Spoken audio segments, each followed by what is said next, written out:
Buenas tardes. Quienes integran el grupo de trabajo para práctica del Laboratorio de Procesos Industriales son María Marín y Angie Fuentes, que se encontraban en producción de lotes. Ingrid Flores, que estaba en chequeo. Dylan López, etiquetado y colocado de tapas. Manuela Gil, almacenamiento horizontal y despacho. ¿Cuáles son las estaciones que conforman la celda de manufactura HAS 200 y cuál es la función principal de cada una? Producción de botes. Ensamblar botes con perlas de color y peso específico. 15, 30 y 45. Chequeo, control de calidad. Verificación peso, color y condiciones del bote. Etiquetado y colocación de tapas. Aplicar tapa y etiqueta a cada bote. Almacenamiento horizontal. Organizar los botes terminados en el área de almacenamiento. Despacho. Ejecutar el envío de los botes hacia el área de salida. ¿Qué tipo de flujo productivo maneja la celda HAS 200? Continuo, por lotes, mixto y por qué. La celda maneja un flujo por lotes porque se procesan grupos definidos de botes, 10 por estación. Cada estación registra tiempos por lote, no por unidad continua. Hay pausas entre estaciones para verificación y control. Aunque hay automatización parcial, se requiere intervención humana en cada etapa. Este enfoque permite estudiar tiempos y desempeño por grupo de producción. ¿Qué procedimientos de verificación aplicaron antes de iniciar la operación de celda? Antes de iniciar, se aplicaron los siguientes procedimientos. Revisión del panel de control. Cada estudiante aprendió a operar su estación según las instrucciones del monitor. Chequeo de sensores y actuadores. Se verificó que detectaran correctamente los botes y ejecutaran las acciones programadas. Confirmación de materiales. Se validó que los botes tuvieran el peso correcto. Prueba de ciclo en vacío. Se recorrió una secuencia sin cargar para verificar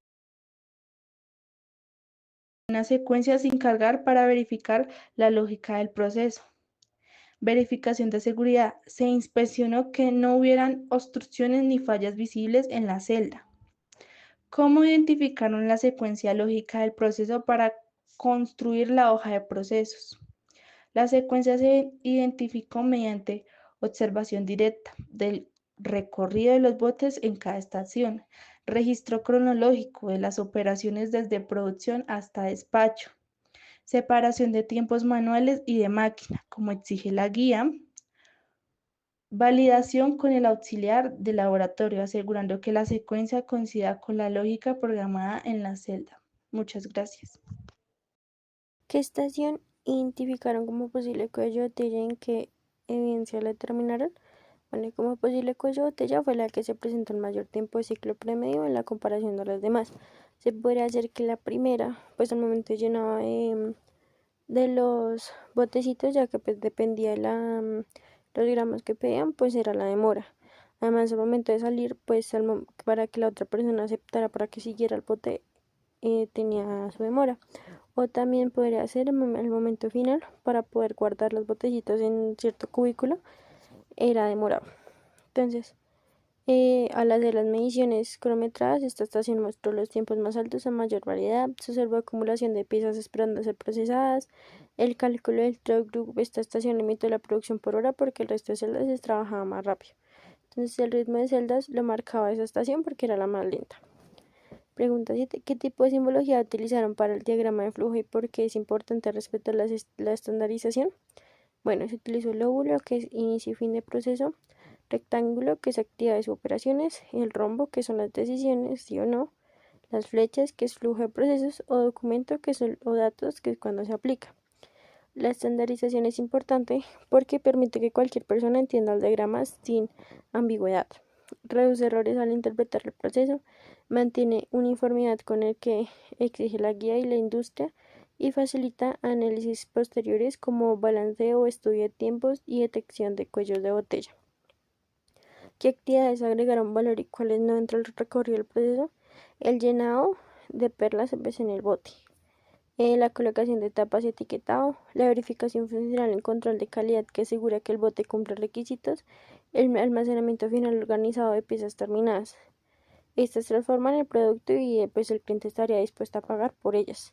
Las actividades que no se agregan valor, pero existen en la práctica, es espera entre estaciones, transporte excesivo de los botes entre procesos, movimientos innecesarios del operador o repetición de proceso cuando había errores. Pues esto consume tiempo, pero pues no transforman el producto. ¿Cómo calcularon el tiempo de ciclo promedio y qué impacto tiene en el cálculo del throughput? Se realizaron las mediciones de tiempo de cada operación por cada ciclo. Se sumaron todos los tiempos observados y se dividieron entre los números de mediciones. Entonces el tiempo promedio es el T1 sobre N. Impacto del throughput, pues depende completamente del tiempo de ciclo. Si el tiempo de ciclo sube, la producción por hora baja. La estación con el mayor tiempo de ciclo termina definiendo el ritmo máximo de las celdas. Por eso es el tiempo de ciclo es la base del análisis de capacidad. Explique el procedimiento para obtener el OE de las celdas y cómo interpretaron cada uno de sus componentes. Bueno, se hizo así. Disponibilidad, que es tiempo operado sobre tiempo programado. El performance, que es producción real sobre producción teórica. La calidad, que es unidades buenas sobre unidades totales. El OE total, que es disponibilidad por el performance por la calidad. La interpretación final, pues un valor bajo en disponibilidad es igual a paros o interrupciones. Un bajo valor en performance es lentitud o variación en tiempos de ciclo y un valor bajo en calidad son defectos y retrasos. Esto permite ver el proceso de efecto más la productividad real. ¿Y cómo relacionamos los conceptos de eficacia, eficiencia y efectividad en los resultados obtenidos? Bueno, la eficacia pues mide el cumplimiento de la meta de producción propuesto por el docente. Si se lograron las unidades requeridas, el proceso fue eficaz. Eficiencia evalúa si se alcanzó la producción con el menor tiempo, movimientos, desperdicios posibles y se reflejó con el tiempo de ciclo y uso de recursos. Efectividad en la combinación de las dos, hacer las cosas bien y lograrlas a tiempo, usando los recursos de forma óptima. Y se vio reflejada en el OI y en el FPI. En la 12, ¿qué factores afectaron la disponibilidad, performance y calidad durante la operación? Pues varios factores impactaron en estos indicadores. En la disponibilidad, aunque la fue alta, superior al 97%, se vieron afectados por paradas no programadas por fallas en dosificación y descalibración. En la performance fue muy baja, en menos del 0.4%, debido a la antigüedad de los equipos, reprocesos y falta de fluidez entre estaciones. Calidad. Se vio afectada principalmente en las estaciones de producción y chequeo, con defectos como el peso incorrecto y fallas en el color debido a la descalibración de los sensores y dosificadores. 13. ¿Cómo evaluaron el cumplimiento de las metas de producción para las piezas azul de 15 gramos, amarillas de 30 gramos y rojas de 45 gramos? Se evaluó mediante el throughput, unidades por hora, y la cantidad de cada SKU. En el bote de 15 gramos, el throughput entre 47 y 121 unidades por hora, con una calidad del 90%. El bote de 30 gramos, el throughput entre 46 y 120 unidades por hora, pero con una calidad de 85.7%, la más baja. En el bote de 45 gramos, el throughput entre 30 y 65 unidades por hora, con una calidad de 90%. Aunque se cumplieron las cantidades, los tiempos altos y los defectos muestran que no se cumplieron las metas de eficiencia y calidad esperadas. En la pregunta 14, ¿qué acciones recomendaría para mejorar la productividad total expresada en unidades por hora? Pues recomendamos 3 acciones clave. En la primera es implementar mantenimiento preventivo en las estaciones de producción y chequeo para reducir fallas y reprocesos. En la segunda es calibrar regularmente los sistemas de dosificación y pesado para minimizar defectos. En el tercero, rediseñar el flujo inicial del proceso para equilibrar los tiempos de ciclo y reducir el cuello de botella en la producción de botes. Esto estabilizaría los tiempos y aumentaría el throughput general.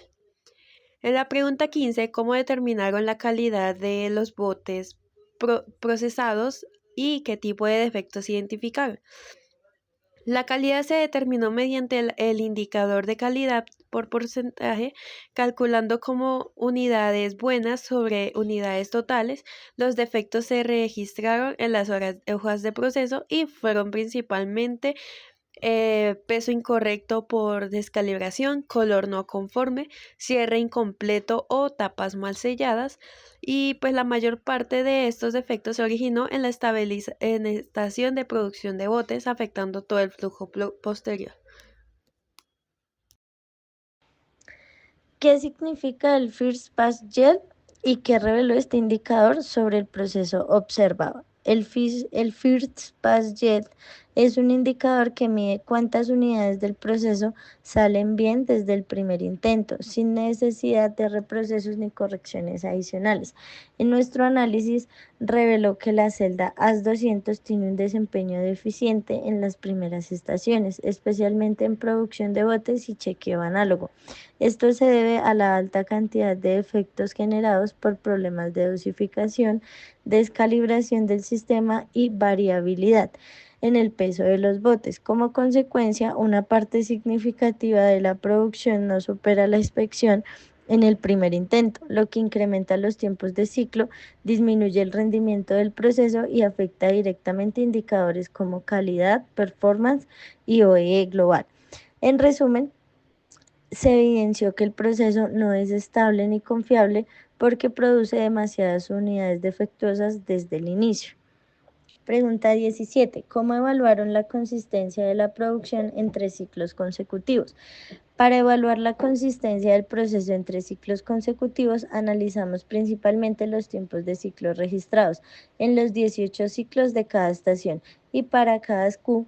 Comparando estos tiempos, identificamos variaciones significativas que demostraron que el proceso no mantiene un ritmo constante. La estación de producción de botes fue la que presentó mayor variabilidad, con tiempos que aumentaban cuando era necesario repetir botes o cuando la máquina mostraba fallas. También se revisó la tasa de defectos y la cantidad de interrupciones o paradas no programadas registradas en la hoja de procesos. Al juntar todos estos elementos, concluimos que la producción entre ciclos no es uniforme, sino que fluctúa debido a problemas mecánicos, mala calibración y la antigüedad de los equipos, afectando la estabilidad del flujo productivo. Pregunta 18. ¿Qué metodología emplearon para identificar las averías y por qué la eligieron? Para identificar las averías utilizamos la metodología de los 5 porqués, complementada con análisis cualitativo basado en las observaciones registradas durante el laboratorio. Elegimos los 5 porqués porque es una herramienta muy útil para procesos educativos y prácticos donde el objetivo es llegar rápidamente a la causa raíz sin necesidad de herramientas complejas. Esta técnica permite profundizar en el origen de cada problema, preguntando repetidamente por qué, hasta encontrar la verdadera causa. Esto fue especialmente efectivo en nuestro caso porque muchas fallas estaban relacionadas con comportamientos repetitivos del equipo, como descalibración, pérdida de referencia del calibrador o errores del sistema de dosificación. El análisis fue directo, fácil de aplicar en el laboratorio y permitió conectar cada defecto observando con un problema técnico específico. Pregunta 19. Mencione una avería detectada y describa la causa raíz según su análisis. Una de las averías más relevantes detectada fue la variabilidad en el peso de los botes, que generó botes incompletos, mal formados o fuera de especificación. A través de los 5 porqués identificamos que la causa raíz de esta avería era la descalibración del sistema de dosificación, ya que la máquina no suministraba la cantidad correcta del material de cada ciclo. Esto se agravaba con la pérdida de referencia del calibrador y la antigüedad del equipo, lo que hacía que la máquina trabajara de manera inestable. Esta avería no solo afectó directamente la calidad, sino que también generó reprocesos, tiempos de ciclos más largos y acumulación de unidades defectuosas, impactando todo el proceso y cargando de trabajo extra a la estación de chequeo. Pregunta 20. ¿Cómo determinaron si una acción correctiva era viable, sostenible y coherente con los recursos del laboratorio? Para evaluar la viabilidad de las acciones correctivas consideramos tres elementos fundamentales. Primero, analizamos los recursos reales disponibles en el laboratorio, asegurándonos de que las soluciones propuestas no requerían inversiones adicionales ni equipos externos. Segundo, evaluamos si las acciones eran sostenibles en el tiempo, es decir, si podían implementarse de manera regular sin interrumpir el funcionamiento de la celda, como rutinas de calibración, limpieza y mantenimiento preventivo. Y tercero, verificamos que la acción atacara realmente la causa raíz del problema y no solo el síntoma.